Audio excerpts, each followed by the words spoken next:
Hello, we're here with Marriage Moments in the Islands. I'm Billy.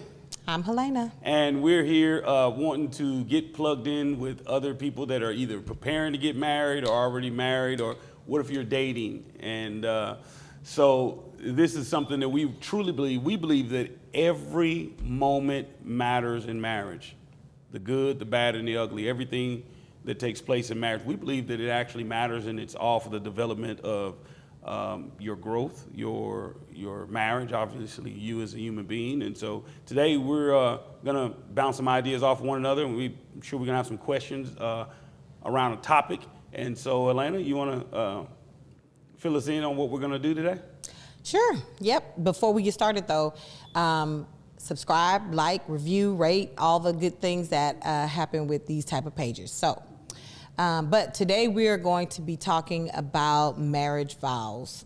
Oh, wow. The actual, what is said at a wedding ceremony. Because I just feel like a lot of times people don't really understand the magnitude of what you're signing up for in a marriage. When you say these vows, and sometimes people just kind of circumvent this process and go and write their own vows, which I guess is cool. Yeah. But I heard First Lady Sarita Jake say that sometimes she believes, or not sometimes, she believes that people walk out on their marriage vows and their marriage easily because they made up the vows. Wow. And so it's like, I think her point was that people don't understand the magnitude of these vows. Yeah, because you do have traditional vows, being that I have a minister manual, and you do have contemporary vows, and then What is a minister's manual? A minister manual just tells the minister how to actually perform a wedding, a funeral, what type of, maybe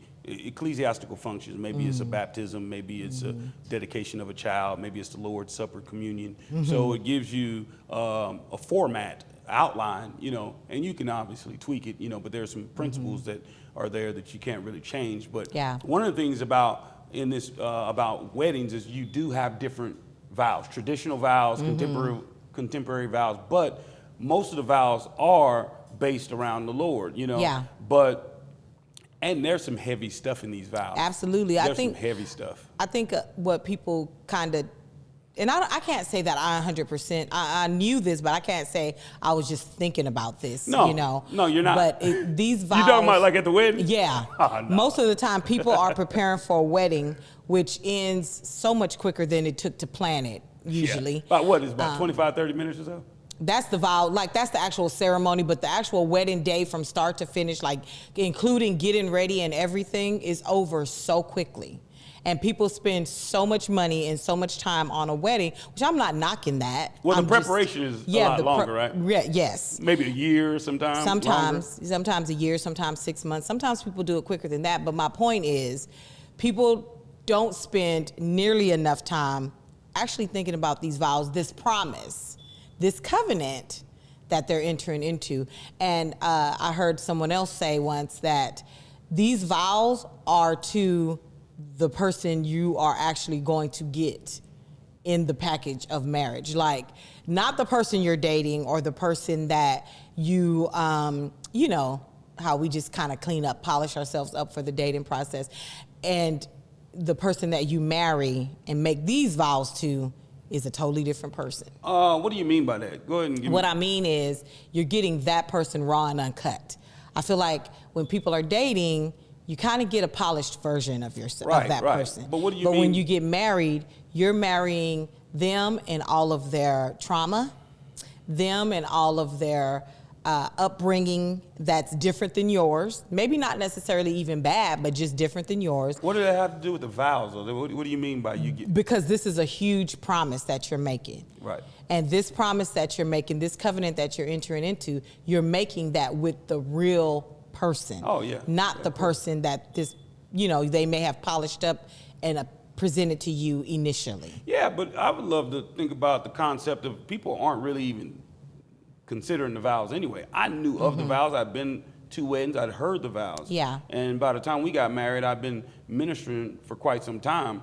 But I didn't think about those vows. I wasn't even thinking about these vows are connected to you, the old you, the personality, your real character. I never even thought about that. I really don't think that most people, when they're getting married, they're not thinking about, I'm making this vow to you. Right. But I like to go ahead and go a little higher, because my vocation is being a pastor, is that you're really not making that vow to that person either.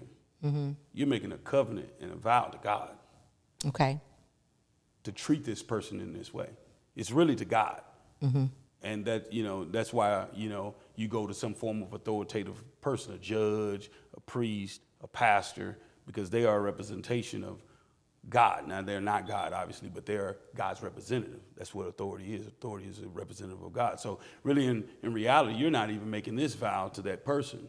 You're really making a vow before God. And that's a whole nother jump. Yeah. But let's see what you got. All right, let's get into it. Okay, so let's read the actual traditional vow. So you're gonna go line by line. You're gonna go through all of them. How you gonna do that? Yep, we're gonna read the whole thing first, and then we're gonna go line by line. Oh my God. Okay, so it says I would say I, Helena, take you, Billy, to be my wedded husband, to have and to hold. Okay. First promise. So hold on, to have and to hold. To have and so to what, hold. Hold on, let's just pause right fast. Let me read it all first. Why would they say that first? I don't know, but let's. And what do they mean by have? We're gonna break it all down. Okay, all right. I just want to know. It says, okay, let me just start over. It says, I, Helena, take you, Billy. Hold on. No. Good Lord. Okay, go ahead. I, Helena, take you, Billy, to be my wedded husband. Wedded. To have and to hold from this day forward, for better, for worse, for richer, for poorer, in sickness and in health, to love and to cherish, till death do us part. I'm getting teared up. These classic vows are a promise of unwavering commitment, faithfulness, and unconditional support through all of life's challenges and joys. That's not and conditional. often used in both religious and non-denominational ceremonies. So that's not a part of the vow. That's just a little extra piece. Let's stick with the vows. So what's the first part? So first point, the first vow, the first promise being made is to have and to hold. What does this mean? This means, this signifies deep, intimate commitment and a promise to always receive your partner with unconditional love and patience. Hold on. I thought that had to do with sex. It doesn't have to, because it says have. Okay. It says have, and then it said hold. Come on now, somebody got to get real. Yeah, you went completely No, physical. somebody got to get real about it. They started this thing off talking about sex. Yeah, but they didn't. They're talking about intimacy, which can be sexual, but not necessarily sex. But it's not removing sex, right? Of course not. Okay, well let's just be real. Okay, so have and to hold. Yeah, well, let me go over what it signifies again, because where are you getting this stuff from? Where are you getting what it signifies? Where'd you get this from? Come on, give us the intel. I looked it up in your minister's manual. Okay, all right. This signifies deep, intimate commitment and a promise to always receive your partner with unconditional love and patience. So that's good. That's good. Yeah. That's good. And all joking aside, that's good. To have means I receive you, and this is the part that you said earlier, like in any condition you're in. I receive you as you, for you. Yeah, your authentic self. Your authentic self. To have you. Yeah. And sometimes I'm going to have to hold you. Okay? Yeah. Because, I'm going to have to hold you to your word. I'm going to have to hold you up, because sometimes you may be weak. Yeah. Sometimes you may be strong. Sometimes, no matter what. And that goes for both. That's so good. To have and to hold. That's an intimacy that many people don't understand, because you're going to intertwine your life now. Yeah. Intimacy is the two becoming one. All joking aside, yes, sex, but in reality, it's talking about, two personalities, two emotions, two different minds, two different wills. Yeah. Becoming one, and that is very challenging. Let's talk about that. Lean into that about having the hold. Let's talk about that. Gosh. Well, I mean, that promise is, like I said, it's there for the real raw and uncut person. Mm-hmm. So a lot of things that people are with the general public, they are not at home, you know.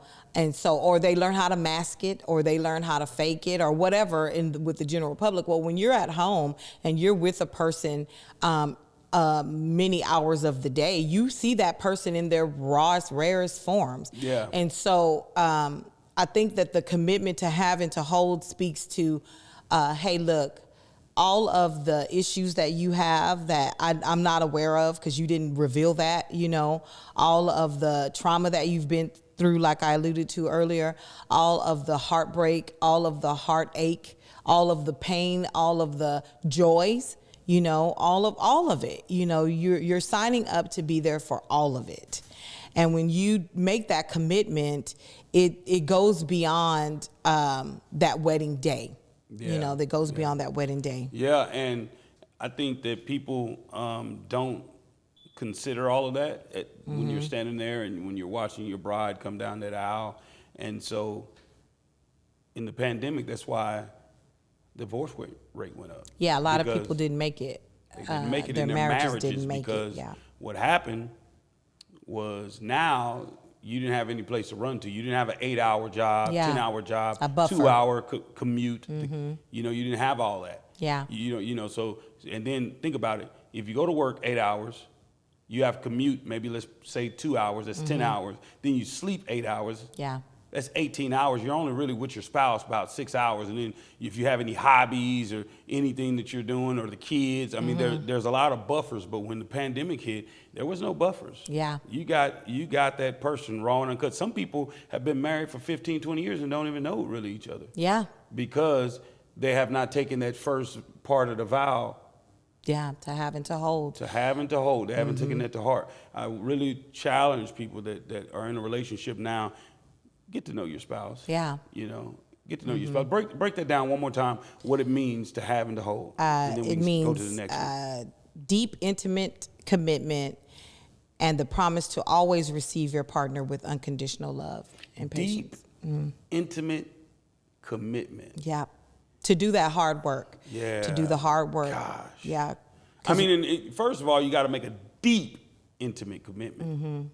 So that means you got to go down to the core of who you are and what makes you want to quit, and the things that give you anxieties and fears, and the things that cause you to doubt, and the things that cause you to be inconsistent. You have a deep, intimate commitment.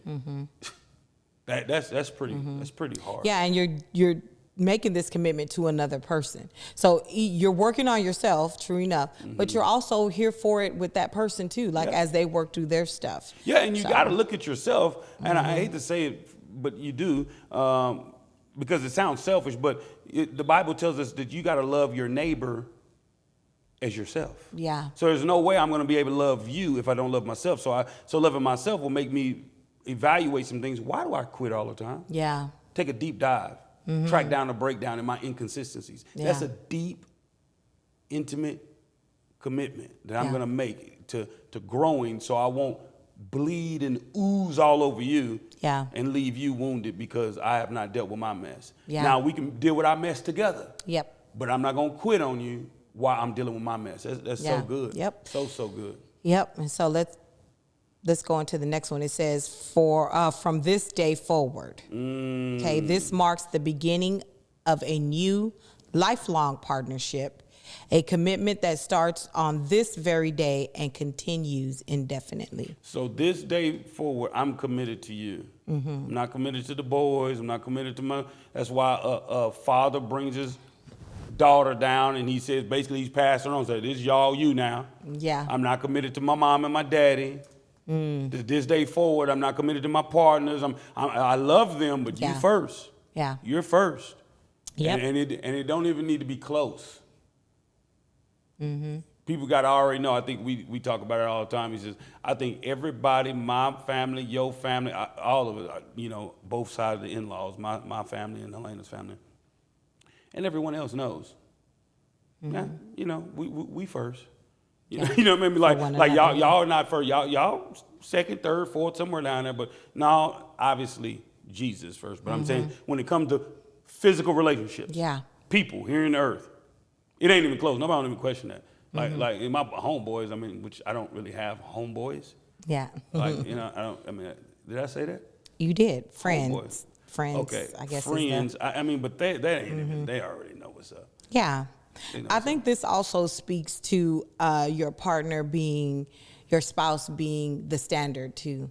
Like, you're not searching for, oh, I wish you were so much, you were like so-and-so, or you looked like so-and-so. They're the beauty standard. They're the kindness standard. You know what I'm saying? Like, they're the standard for what you consider, what you're making a commitment to as far as loving. You're loving this person as they are, and I'm here for it for the rest of our lives. Yeah, the beauty standard definitely, like from this day forward. I don't know about the kindness standard because you can't be the kindness Yeah, standard that's for true. me. I'll take that one back. Jesus is the kindness standard, but beauty, Yeah. what beautiful is, it stops with Elena. What beautiful is, I mean, that's the standard for me, Yeah. And that's from this day forward, my commitment, my intimate, deep commitment is to you, and that's good from this day forward. From this day forward. Okay. So from here on out, everything changes. Yep. So to have and to hold from this day forward, for better, for worse, Woo! for richer, for poorer, for sickness, in sickness and in I health. think that's the 3-part. Okay, let's start with the first part. For what? For better or for worse. Some people, they quit as soon as it's worse. Yeah. Yeah. I didn't sign up. I'm not happy. You never signed up to be happy. I just want to make sure people know that. Okay. In a relationship, you did not sign up to be happy, although you can be happy. Yeah, it's like a byproduct. I mean, it's a byproduct of being committed. And I don't know how people do this without the Lord, first of all. Right. All that stuff they were just talking about, Right. having a deep, intimate commitment. I can't commit to nobody without Jesus. I mean, Right. that's just, my faith, obviously. But so no matter how bad it gets. Yeah, because those highs can be high and those lows can be pretty low. And I think that I'm not sure, if there is a low that, says, hey, I got to get out of this situation. I mean, I'm not going to say I'm not sure of that. I feel like there are some lows that it's like, okay, I can't go there with you in terms of, say, like, for an example, if it's an abusive situation. 3, abuse, yeah, abandonment, and adultery. And adultery, those 3. So I will say, outside of those 3, that low, we don't know. You don't know what that low is in your spouse until you're just there, Yeah. And then a decision has to be made. But I think that decision is made prior to that low coming. You have to make this decision. Like you said, this vow is being made to God first, and then to this person, and so. Or ultimately to God. And so I think that once that's solidified, okay, Lord, I made you this promise. I made this vow to you. You're going to enable me. You're going to give me strength to be able to endure this season with my partner. Yeah, I think that the reason why you bring the God factor in is because for people, it's easier to break a commitment to a person. Yeah. But when you say God's in it, and if you really have intimacy with God and you love God, then that's totally different. And you're talking about the lows. I mean, it can get real low. What if your significant other is suffering from depression or anxiety or and they just, they have a lot of deep rooted issues. And it's probably difficult. Yeah. Difficult to deal with them, difficult to be around them, difficult to talk to them, difficult to even comfort them. There's times where they may be pushing you away. Lows. Yeah. Very low. What does it say again? It says for better or for worse. For better or for worse. Some people are there for when it's better. And they bail out when it's worse. But so many people bail out when it gets worse. Yep. And again, I think this is the vow. This is the vow. This is the promise being made. And I think it goes back to people not factoring in from the beginning. This is going to be hard. Yeah. There are going to be hard seasons. It's not going to always be whoopee and just, fun and, just good times all the time. Well, what do you accredit that to? What do you accredit people going into marriage with the wrong perspective and with the lower standard than what the vows is actually saying? Self.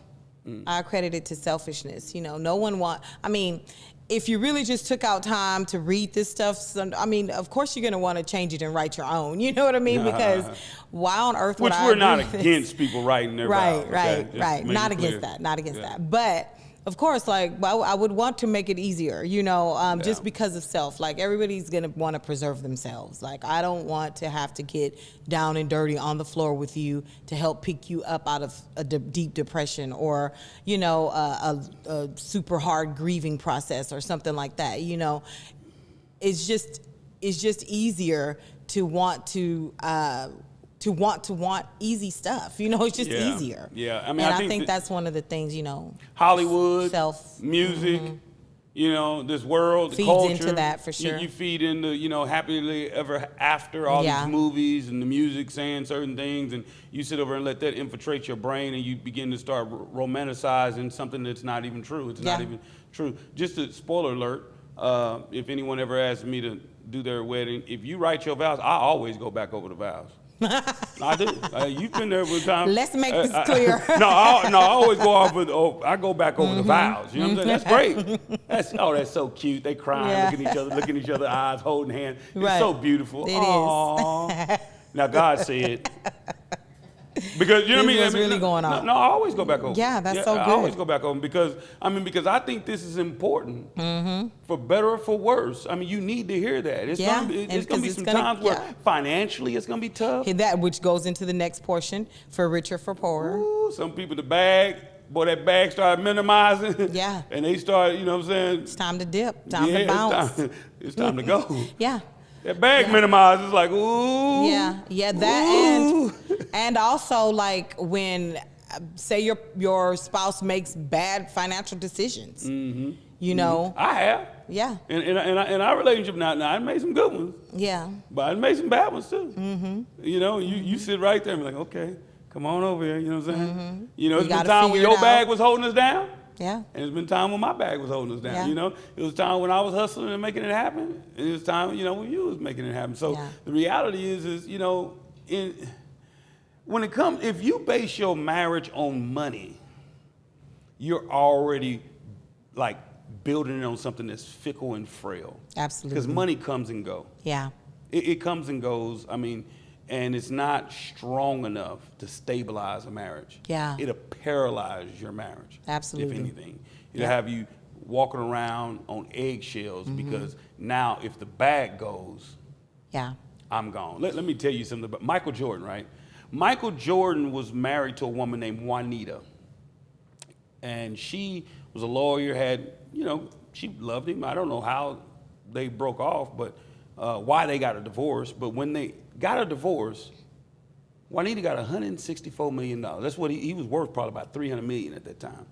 So now he has this model that he's married to now, and he has an agreement that she get $1 million a year salary. It's basically like he just, and then after 10 years being married, she get 5 years. That's the prenup.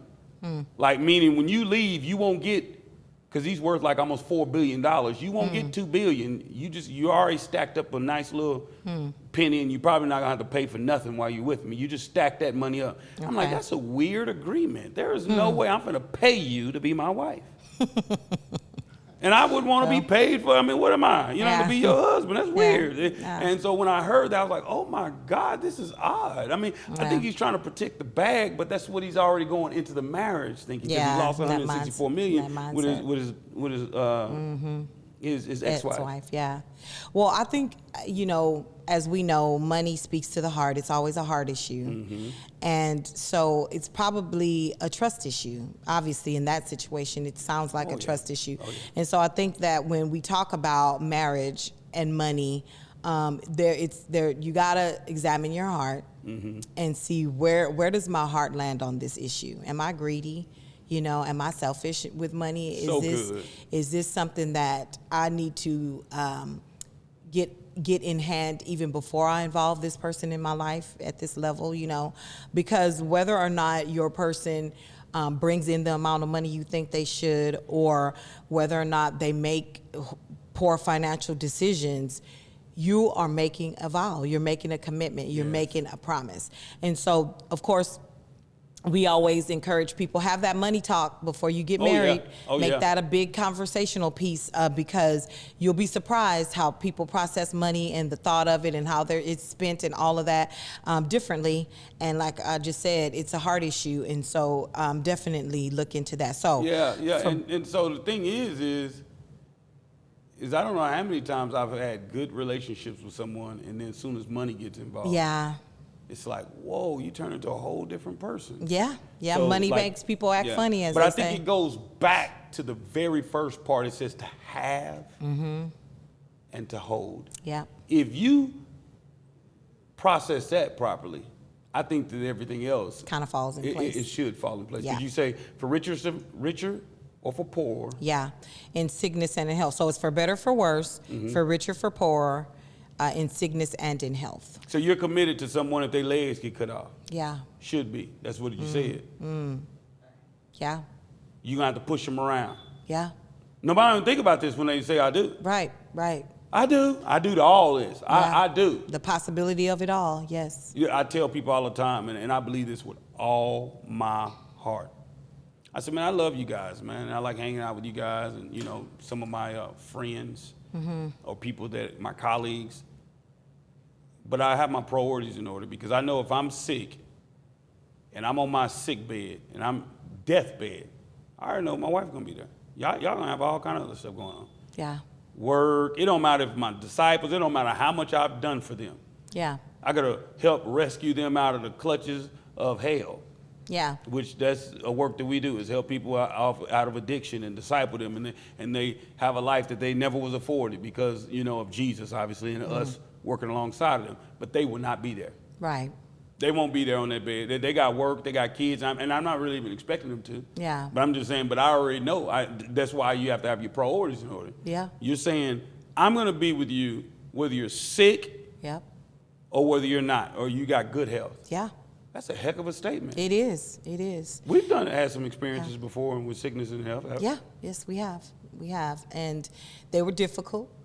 And we weren't always our best selves with each other during those times. It reveals a lot. It reveals a lot. Yes, it does. You just do not know. When you have to pick someone up out of the bed, take them to the restroom, all of those kind of things, it's hard. Yeah. And it may not be a week. What if it's a month? What if it's a year? What if it's 10 years? I mean, what if the person that you married all of a sudden is sick and they're just not that same person ever again? Mentally. Yeah. I mean, this is hardcore. Like if somebody get dementia, like dementia, or Alzheimer's, stuff like that. Yeah. And then people say stuff like this, and this is not true. I didn't sign up for this. It's like, no, actually you did. Right. No, actually you did. When you signed that paper, you actually did. Did you hear the vows? Wow. Yes, you did sign up for this. You did. But you just didn't listen to the vows. You were just so all starry-eyed because you see that dress and you think about that honeymoon. Right. Yeah. You ain't thinking about, oh my God, in sickness and in health. Everybody will take the health. Oh yeah, for Everybody sure. take all that. day long. Ooh, just like they'll take the richer ripped. and the better. Look at that body. She look good. Ooh, look at them legs. She fit. Now she's not able to perform like she used to. Yeah. She's not able to walk. He's not able to talk. He's not able to think the way he used to. And those are extreme situations. But how about just aging? How about I'm just not 25 anymore. You know what I mean? Right. That I'm in menopause. Like, what about that? That kind of thing, which speaks into this because yes, it does. Because people evolve, because people change. Gravity is undefeated. Undefeated. It's gonna pull everything down. Everything's coming down. Literally. And so this commitment is speaking to that too, that situation too. My God. Hey, what if we're in perfect health? Thank God we're healthy, relatively speaking, but yet we're aging. We say it all the time, man, babe. We're aging together. We're growing old together. And so this is what the little definition under it says. This is a promise to be steadfast, to be a steadfast partner through all of life's ups and downs, good times and bad, ensuring your support never wavers. I'm telling you, when people make these commitments, I don't think they really are thinking about it. Now, we're not Right. trying to get you scared. We're saying prepare your mind and your mind. heart.